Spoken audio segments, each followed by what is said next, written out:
Et salut à tous, c'est Nextcash, j'espère que vous allez bien. On se retrouve dans cette vidéo pour notre analyse hebdo du marché crypto. Alors, on va voir le Bitcoin, on va voir aussi des analyses on-chain, c'est assez intéressant avec des programmes, etc. Je vais vous montrer un peu tout ça. On va aussi faire le point sur Near Protocol, c'est une crypto, j'entends pas mal parler, et on va regarder un peu ensemble au niveau de la chart, qu'est-ce que ça donne. Ensuite, n'hésitez pas pour la prochaine vidéo, donc celle de la semaine prochaine, donnez-moi en commentaire des cryptos qui vous intéressent, comme ça on pourra les analyser. Ensuite, abonne-toi bien à ma chaîne YouTube, comme ça tu ne manqueras aucune de mes prochaines vidéos. Et moi je te dis à tout de suite juste après l'intro.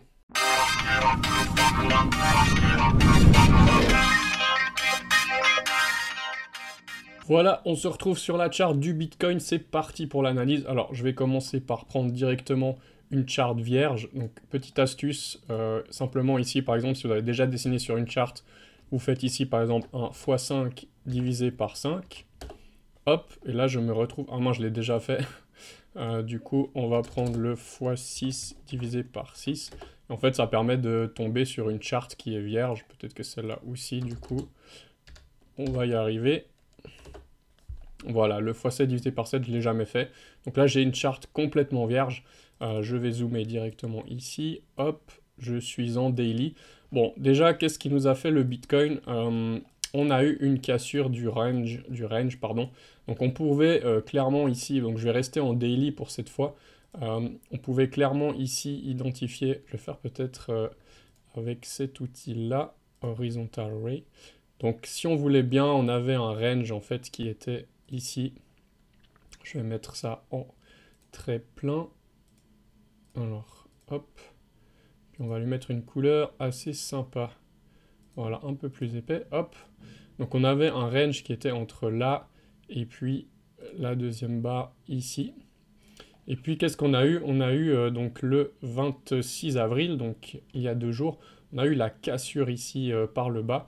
Mais qu'est-ce qu'on voit derrière ici? Une réintégration. Donc on est en train de réintégrer. Donc ça c'est plutôt assez bullish dans le sens où qu'est-ce qui se passe? C'est qu'en fait on a une chasse à la liquidité. Donc ça c'est vraiment des grosses baleines ou un groupe de personnes qui vont vraiment capturer toute la panique, tout le supply ici que les gens vendent à perte et pour réintégrer. Et en général, c'est assez bon signe quand on réintègre. Si on arrive à réintégrer ici, à se maintenir ici, et puis ensuite on a de grandes chances de casser par le haut, ce qui ferait qu'on pourrait revenir visiter. Donc après, si on reprend euh, notre haut de canal, donc on serait ici sur le haut du canal, je vais mettre en jaune, et puis ici on aurait le bas du canal. Voilà, donc on pourrait réintégrer le haut du canal. Maintenant, si on tire de nouveau notre Fibonacci, donc je vais le tirer depuis ici, hop. Donc on peut voir qu'on n'est pas encore venu dans la zone ici de rechargement. Enfin, on y est venu si on veut. Oui, on va dire qu'on y est venu au milieu ici. Donc vous voyez, ça, ça a été très défendu. Et puis surtout ici, les corps de chandelle sont vraiment très défendus. Cette zone ici des 37 000, 38 000 dollars est vraiment bien défendue. On va la notifier comme ça ici. Donc cette zone-là, hop, je change la couleur. Donc cette zone-là est vraiment bien défendue. Peut-être qu'on peut le voir en weekly. Voilà, bon, je suis un petit peu en dessus. Mais si on regarde bien, vous voyez qu'ici, il y a vraiment les corps de chandelle. On pourrait la déplacer un petit peu. Voilà. Vous voyez, on est venu vraiment, la mèche est venue taper en plein dessus. C'est assez fou. Et puis ici, après, on a notre range actuel. Et puis le gros range ici en jaune. Au niveau de la localisation, donc si je prends mon Fibonacci depuis le plus haut jusqu'au plus bas, vous voyez, on est toujours bloqué ici par ce premier arrêt. Il faudrait idéalement qu'on puisse réintégrer et puis s'affranchir du premier arrêt. Si dans un mouvement catastrophe, on n'arriverait pas à maintenir en fait la zone ici, cette zone ici, ça nous reporterait après à la zone suivante qui est ici. Donc ça, il ne faudrait pas perdre. Bon, il y a beaucoup de smart money et puis de gros qui sont rentrés probablement ici et sûrement aussi ici. Mais par contre, après, si on voudrait vraiment une zone pour rentrer long terme, à ce moment-là, on prend vraiment l'entier du mouvement et on aurait une zone qui serait vraiment intéressante entre les 18 000 dollars et les 28 000 dollars. Ça, c'est vraiment la zone, je vais vous la noter comme ça. Ce serait la zone idéale pour avoir une entrée, on va dire, long terme, sans souci. En plus, on peut voir il y a quelques indicateurs. Donc, comme ici, on a la MA200 qui pourrait aussi faire support. Et puis surtout, si je repasse en daily, ce que je voulais vous montrer, j'ai l'indicateur du prix de production du Bitcoin. Et puis on peut voir qu'en général, quand on vient ici dans le prix de production, donc ici actuellement, le haut du prix de production se situe à 33 800 $, le bas à 20 000 $, 20 500 $. Donc ça, c'est un prix en général.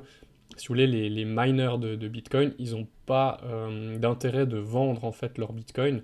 Donc ça fait que la pression vendeuse, elle n'est pas forcément très élevée. Donc souvent, ça marque des bottoms de marché, comme on peut le voir dans les zones un peu ici.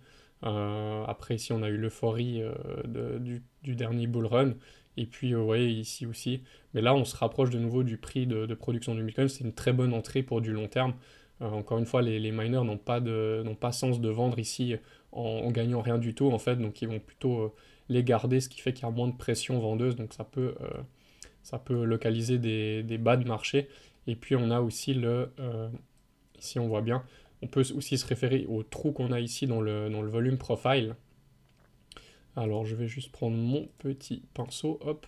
Donc ici on a quand même un joli trou aussi dans le volume profile qui fait qu'on pourrait aussi avoir une zone de localisation, soit dans le premier creux ici ou dans le deuxième ici. Voilà, tout ça c'est des zones de localisation. Après, encore une fois, c'est vraiment dans une grosse panique et pour l'instant, on n'a pas l'impression que ça aura sens d'aller aussi bas. Mais voilà, c'est bon à savoir si jamais pour du long terme, pour une entrée long terme. Pour l'instant, c'est pas le scénario franchement privilégié. Je pense que là, on est capable de tenir peut-être ce bottom ici. Et puis de voir si on peut refaire une remontée dans le haut du canal. Si on arrive à s'en affranchir, comme je vous avais dit, une zone qui serait intéressante pour commencer à prendre des profits si vous êtes placé sur le marché actuellement, ce serait de pouvoir vendre un petit peu, en tout cas une partie de ces cryptos dans cette zone ici, ou voir si vraiment on arrive à dépasser cette zone pour revenir vraiment dans le haut du précédent canal. Je vais juste enlever cet indicateur là. Donc du coup ici on avait le dernier plus haut à quasiment 70 000 $. Mais si on revient dans cette localisation entre ici et ici, si on arrive à revenir dans ces zones-là, ce serait bien de prendre du profit, quitte à ce que le marché continue, mais au moins récupérer un peu de profit pour sécuriser la position. On n'est pas à l'abri, comme vous pouvez peut-être le savoir, donc le prochain halving aura lieu en 2024, mars 2024. Du coup, on pourrait avoir ce qu'on appelle un counter rally, donc c'est-à-dire un rallye d'été. On pourrait revenir chercher dans ces zones ici. Pourquoi pas après faire une chute et puis venir beaucoup plus bas pour ensuite poser un bon bottom pour repartir en 2024. Donc pourquoi pas ça pourrait arriver. C'est un scénario qui est envisageable. Donc voilà, à garder en tête que si on revient dans ces zones-là, je pense que c'est bien de prendre des profits, de ne pas partir to the moon, on est reparti pour un sommet, vu que le halving se situera plutôt en 2024, donc il y a encore un bout de chemin à faire, et là on pourrait avoir cette possibilité. Après, si on prend, on va passer sur la charte ici qui est pour le Bitcoin futur, donc ça c'est le contrat futur. Euh, Beaucoup de gens ont tracé justement la trendline comme ça, et puis on l'avait fait aussi la semaine passée. Et en fait, bah voilà, elle a lâché, on est en train de réintégrer, à voir si c'est juste un rebond ou si on peut s'en affranchir. Mais sinon, la vraie trendline, pour moi, elle est quand même plus à ce niveau-là. C'est plutôt ça qui fait foi. Donc c'est ici qu'on avait la structure en W qui s'est formée. Donc ces deux mèches-là pourraient nous donner l'ultime trendline. Et du coup, vous voyez qu'on est dans la zone, au niveau du Fibonacci, on est bien dans cette zone de rechargement. Là, on voit qu'on y est bienvenu. Et là, ça correspondrait. Donc, est-ce que là, on pourrait encore faire ça, tac, tac, et rebondir après ici pour une poursuite? Voilà, mais c'est clair que si on perd cette zone-là, donc cette trendline ne tient pas, et puis qu'on passe au-dessous du plus bas, ça commence à sentir un petit peu mauvais. Après, encore une fois, ça peut être pour capturer de la liquidité, et repartir fort par la suite. Donc c'est toujours un peu dangereux de tout vendre si on arrive ici dans cette zone ici en bas.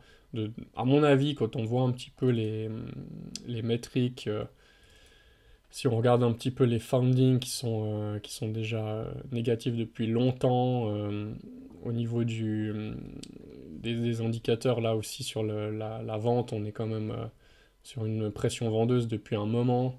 Donc du fait que, voilà, si je mets en weekly, on voit bien qu'on est quand même sur même si on prend le RSI, il est assez bas, mais si on prend cet indicateur ici qui est William 13, on voit quand même qu'on est dans un état assez bas, en dessous des plus bas. Donc voilà, c'est ici, vous voyez, il y avait un bottom de marché ici. Là, on est quand même depuis un moment, en tout cas presque 3 mois maintenant, si je prends, ouais, presque 3 mois qu'on est vraiment dans une phase où ça vend pas mal. Je pense qu'on arrive quand même un petit peu au bout. Si on pourrait avoir un mouvement type oups, un mouvement crack, mais pour moi, il durerait pas très longtemps. En tout cas, ce serait pas tellement l'idéal de vendre à ce moment-là. Je pense qu'il faut plutôt patienter. C'est un jeu de patience maintenant, et puis il faut attendre un petit peu qu'on remonte dans le haut du canal. Voilà un petit peu mon état d'esprit sur mes positions actuellement. Donc par contre, je vois que on avait parlé du long short ratio. Bah, les gens sont toujours en train de long en fait le marché, d'essayer de buy the dip. Du coup, ça c'est pas forcément bon. Là, vous voyez que le short ratio il est vraiment assez bas. Donc les gens sont plutôt essayés d'acheter le dip, et ça c'est pas vraiment bon. Ça peut nous amener à un mouvement de liquidation justement. Puis au niveau de l'open interest, comme on avait dit, il fallait pas qu'il monte trop. Bon, là, on voit qu'il est plutôt sur une descente. Donc, d'un côté, ça, c'est bon signe, c'est-à-dire qu'il n'y a pas trop d'ouverture de position au niveau du FOMO. Je pense que les gens sont en train un petit peu de lâcher, commencent peut-être un peu à désespérer. Au niveau du... On peut juste regarder rapidement le Fear and Greed index. Je vais le prendre directement sur Scalpex. Donc voilà, on est sur du 24, donc on reste sur on n'est pas encore dans du rouge ici, mais on est quand même sur de la peur de marché. On voit de plus en plus de gens qui commencent un peu à paniquer et à call des moins de 30 000, donc voilà, quelque chose qu'il faut avoir en tête. Et puis au niveau de l'open interest, pour l'instant, il n'y a pas de choses qui sont alarmantes, voilà, à voir encore par la suite. Je trouvais sympa, je voulais vous montrer CryptoQuant. Ici, c'est assez sympa. Donc là, je suis sur Bitcoin et puis dans Data Analysis. Ici, vous avez pas mal de choses assez sympas. Vous avez par exemple les réserves sur les exchanges, le net flow total. Vous avez des petits smileys qui vous disent si c'est bon ou pas. Par exemple, les on-chain indicateurs, le sentiment de marché qui se base sur les premiums. Donc ça, c'est assez intéressant. Et puis il y a quelques trucs sur les miners aussi, donc sur le hash rate, des choses comme ça. Je trouve assez intéressant. Faites un tour là-dessus. Vous voyez, au niveau du mining, vous avez des indicateurs. Ils vous expliquent s'ils ont des gros revenus ou pas, etc. Donc voilà, comme je l'ai dit, on voit qu'on est proche du prix de production, on l'a vu avant. Donc c'est pas idéal forcément pour eux de vendre maintenant. Ils ont meilleur temps de les conserver pour les vendre plus tard. Ça, c'est toutes des choses qui sont analysées. La quantité de Bitcoin sur les exchanges aussi qui est super basse. Donc c'est des choses qui sont intéressantes, qui sont un petit peu hors des charts en fait. Donc c'est des analyses un peu à côté des charts, et je pense que ça vaut la peine de faire un tour aussi de ce côté-là. J'ai pas tous les abonnements sur toutes les plateformes. Voilà, aussi ce que je voulais vous montrer, c'est qu'on a eu un gros achat de Bitcoin. Donc il y a quelqu'un sur la dernière bougie là, un peu de baisse, où on a cassé par le bas le range. En fait, on a quelqu'un qui a acheté ici pour 8 ou 9 millions de Bitcoin. Et je vais vous montrer aussi sur le détail. Donc voilà ici. Donc ici, on peut voir que sur cette mèche-là, il y a eu 10 millions d'achats de Bitcoin. Et puis ici, on a eu 5 millions. Donc voilà, donc c'est quand même des gros achats qui se sont faits à ce moment-là. Donc voilà, c'est intéressant d'avoir vu ça. Donc c'est sur Trading Light. J'ai pas l'abonnement, donc j'ai dû prendre une capture d'écran, mais voilà, ça me semble quelque chose d'intéressant à regarder. Ensuite, je voulais vous montrer aussi au niveau des CVD. Donc ça, c'est les achats spot et futurs. Donc sur les plateformes, donc on a en fait sur Coinbase, depuis un moment, eux, ils sont en train d'acheter full Bitcoin. même depuis février apparemment. Donc c'est intéressant de voir que eux, en tout cas, ils sont hyper sur l'achat du Bitcoin. Et puis ici, des rebits sur les contrats futurs, sur le perpétuel. Après les autres plateformes, vous voyez, Bitfinex, Binance, OKEx et FTX, c'est quand même assez bas. Mais je sais pas pourquoi. Coinbase apparemment sont hyper bullish sur le Bitcoin. Voilà. Intéressant de voir ça. Et ici, je vais vous montrer le. En fait, on a un programme où on peut voir les liquidations, c'est thekingfisher.io. Je vous mettrai tous les liens dans la vidéo, hein, comme d'habitude.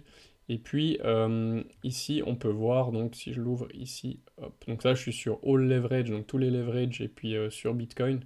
Je vais vous l'ouvrir ici, voilà. Et on peut voir en fait qu'il y a des gros pics de liquidation, autant dans les 40 000 à peu près, que aussi dans les 39 000. Vous voyez, là, on est en plein milieu. C'est intéressant, des fois ça peut donner des clusters et puis voir où le prix peut se diriger au niveau des liquidations. Est-ce que ça coûte plus cher d'aller au sud ou au nord au niveau des market makers? Mais bon, là on se rend compte quand même qu'en fait il y a des liquidations autant au sud qu'au nord. Donc c'est pour ça que le prix fait un peu le yo-yo. C'est très difficile de trader ces jours. Et je pense que voilà, il faut pas non plus paniquer, mais le prix se dirige de liquidation en liquidation. Euh, Ici, au niveau des positions sur Bitfinex pour les whales, donc au niveau des longues, bon, il y a de l'ouverture de longues qui continue. Il y a aussi de l'ouverture de short sur Bitcoin. Et puis Ethereum, il n'y a pas de longue qui s'ouvre, par contre, toujours du short. Voilà, bon, intéressant comme métrique. Bon, tous les index et tout ça, je passe, il n'y a pas besoin d'en discuter. La Bitcoin dominance qui remonte toujours un peu. Donc le Bitcoin est fort, ça on peut le voir aussi ici. Donc au niveau de l'index en fait pour l'altcoin season, on a un site qui peut nous permettre de voir ça. Bon, on voit que quand on est dans des zones ici, on est plutôt sur une Bitcoin season et puis ici altcoin season. Bon là on est plus proche de la Bitcoin season quand même, hein, avec un score de 33. Et puis ici, vous pouvez voir les 50 en fait performances sur les 90 derniers jours. Et puis quand tous les altcoins sont passés au-dessus du Bitcoin, c'est que là vraiment, quand vous verrez le Bitcoin qui est tout au fond ici, et ben c'est qu'on a beaucoup plus d'altcoins qui performent, donc on serait typiquement une altcoin season, voilà, tout simplement. Donc je reviens ici, donc voilà, et puis au niveau du market cap total, bon ben on est toujours ici. On a cassé des plus hauts ici, des résistances, mais après on a réintégré. Puis pour l'instant, ça se maintient un peu comme le reste du marché. Voilà, pas rien de spécial à dire. Faudrait pas perdre ici ces niveaux. Donc au niveau des 1,6 trillion et ouais, on va dire 1,6 trillion. Faudrait pas trop perdre ce niveau-là, mais on n'y est pas encore. Ça veut dire qu'il y a beaucoup de flux qui sortent du marché, donc beaucoup de cash out.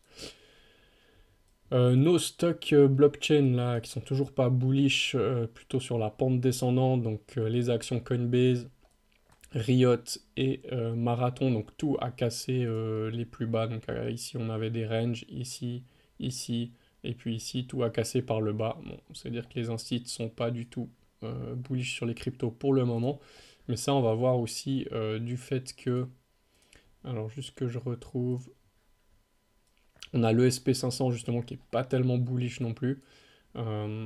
Après, pour l'instant, on a réussi à se maintenir, donc on n'a pas été chercher un nouveau plus bas. On est bien revenu dans cette zone de rechargement. Là, vous voyez la pertinence, je vais vous agrandir ça, ça sera mieux pour vous. Vous voyez la pertinence ici de la zone Fibonacci qu'on avait tracée, donc au niveau de la zone de recharge pour des shorts. Donc on est vraiment venu en plein dedans, et puis le marché a corrigé. Donc c'est vraiment puissant. Fibonacci, c'est un outil tout simple, hein, mais en même temps, il marche vraiment bien. Donc voilà, si après on perdrait ici les plus bas, on aurait vraiment ce premier arrêt ici à venir chercher. Ça donne une petite idée de chute qu'on pourrait avoir, disons un 10% de chute encore sur le SP500, voilà. Mais si on maintient ici, c'est plutôt bon signe, ça pourrait redéclencher quelque chose. En tout cas, ici, il y aurait euh, une possibilité d'acheter le bas du range pour essayer de revenir ici dans le haut du range, voilà, pour les traders de range. Et puis au niveau du sentiment en fait des put and call ratio, ben, vous voyez qu'ici on est de nouveau sur un plus haut. Pourquoi pas ici avoir un plus haut et ici un plus bas, comme on avait eu les autres fois, vous voyez ici plus haut, ici on a un plus bas, ici un plus haut, un plus bas. C'est quelque chose qui fonctionne assez bien, c'est quand les gens sont vraiment dans la peur, en fait. Donc quand on a des pics comme ça, on est vraiment dans la peur. Et vous voyez, souvent c'est assez pertinent. Les pics ici correspondent bien à des bottoms de marché. Donc, est-ce qu'ici on est en train d'en marquer un à faire à suivre, quoi, j'ai envie de dire. Et puis maintenant, le dollar, donc le dollar qui est super fort. Ça, c'est pas bon pour les cryptos en général quand le dollar est fort. On va venir directement ici, voilà. Donc on voit bien ici que bah, qu'est-ce qu'il y a ici qui performe, c'est le dollar. Et ben les cryptos, soit elles range ou elles font rien du tout. Mais là, depuis novembre 2021, on fait plus rien du tout sur les cryptos. Et qui c'est qui performe? Et ben c'est le dollar. Donc les capitaux se réfugient dans le dollar.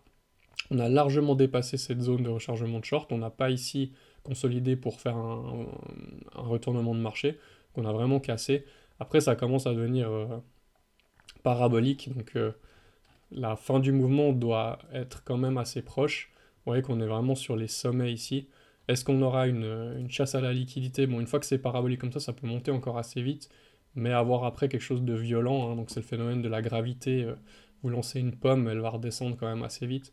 Donc voilà, à suivre. Et ce serait pas mal d'avoir ce scénario-là pour qu'ensuite les cryptos puissent vraiment prendre leur envol et puis en tout cas revenir dans la zone qu'on avait dit ici dans le haut du range pour les cryptos. Mais il faudrait que le dollar index, du coup, il se calme quand même pas mal.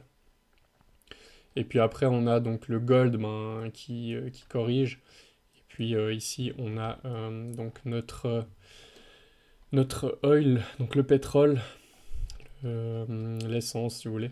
Et ben du coup, ici, on est aussi dans une consolidation, un cours qui commence à faire une rétractation, pardon. Donc voilà, pour l'instant, rien de plus à dire. On a maintenu les plus bas ici, donc c'est dans un range. Et puis par contre, ici, on s'extrait gentiment, mais à voir si le gold est assez solide ou pas. Bon, voilà. Et puis par contre, tout ce qui est les actions, donc Tesla bon, a bien corrigé, Google aussi. On a Alphabet, donc Apple, pardon.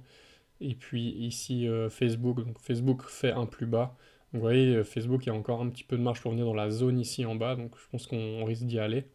Donc cette zone de rechargement ici en bas.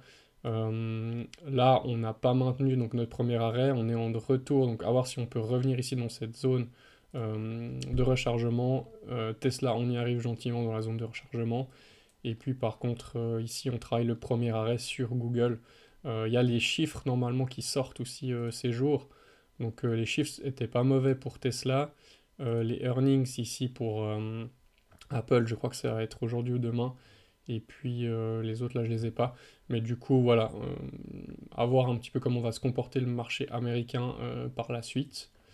Bon, au niveau ici de nos taux, on voit que ça commence un petit peu à se calmer. Bon, voilà. Et puis les taux euros qui sont toujours très hauts, le taux négatif qui change pas, l'euro qui se fait vraiment défoncer contre l'USDT, enfin contre l'USD.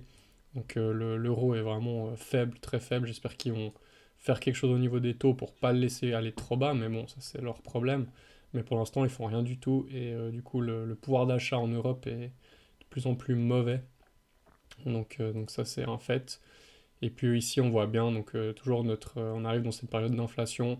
Ici, on a les cryptos, et là, on voyait bien qu'on est en train de casser les plus hauts au niveau du dollar. Voilà, ça on a vu. Et puis maintenant, on va passer donc à l'analyse de NER Protocol. Beaucoup de gens en parlent, donc ici, tout simple, déjà, où est-ce qu'on se situe plus ou moins? Donc si je prends, on va prendre plutôt sur du court terme. Donc on prend un Fibonacci juste ici. Vous voyez que le premier arrêt a cédé, donc on n'a pas tenu le premier arrêt. La prochaine zone où le prix devrait venir gentiment s'arrêter, c'est ici, dans cette zone de rechargement, donc on y arrive gentiment. Donc ça pourrait être une occasion de recharger un petit peu en IR, donc entre 12 et 10 dollars. Après, si on prend quelque chose d'un petit peu plus long terme, donc si je prends vraiment par rapport au dernier plus bas, le plus haut, on pourrait dire qu'on est en train de travailler le premier arrêt long terme, mais après la zone elle est encore un petit peu plus basse si vraiment il y aurait une correction plus profonde. Elle se situerait beaucoup plus bas, on reviendrait tester en fait le bas ici. Et puis après si on prend au niveau Bon, là, on aurait au niveau du volume profile, on aurait un pile au milieu de la zone de rechargement. On peut simplement le noter comme ça. On aurait ici un support qui pourrait être assez intéressant. Ça correspondrait bien ici à la zone. Après, à voir si ça ne tient pas cette zone, ben voilà, il faudrait plutôt acheter en DCA, comme on appelle, donc faire des achats, acheter une partie ici et acheter une partie plus bas si vraiment ça continue à descendre pour avoir lissé votre prix d'entrée. C'est peut-être ce qui est conseillé, hein, de toute façon. Et puis, après, vous voyez ici, on a eu notre structure, ici on a eu un M-top, donc ça c'est une structure qui est de retournement de marché. Je vais juste prendre ici mon outil, donc ça, tac, tac, tac, et du moment qu'on casse ici, là on a le retournement de marché. À l'inverse, justement, après on a les structures en W, comme ici, tac, tac, tac, ici on n'a pas cassé, tac, tac, tac, et là on a cassé. Ouais, ça c'est un W, et ça c'est une structure de retournement de marché du côté haussier, et puis là on a eu l'inverse, donc du côté baissier. Donc maintenant il faudra rattendre en fait, si possible dans cette zone, si quelque chose peut se développer dans cette zone, quelque chose comme ça. Et puis là vous avez un signal d'entrée pour reprendre une position, mais j'achèterai pas actuellement du NIR protocole. J'attendrai encore un petit peu. Voilà. Voilà ce que je peux vous dire au niveau de NIR protocole. J'espère que cette vidéo elle vous aura plu. N'hésitez pas à m'écrire en commentaire si vous avez des questions. Vous pouvez aussi rejoindre la communauté sur Telegram et sur Discord, donc la communauté Nextcash, comme ça on peut discuter de plein de choses au niveau des cryptos. Et puis moi je vous dis à bientôt dans une prochaine vidéo. Merci, bye bye.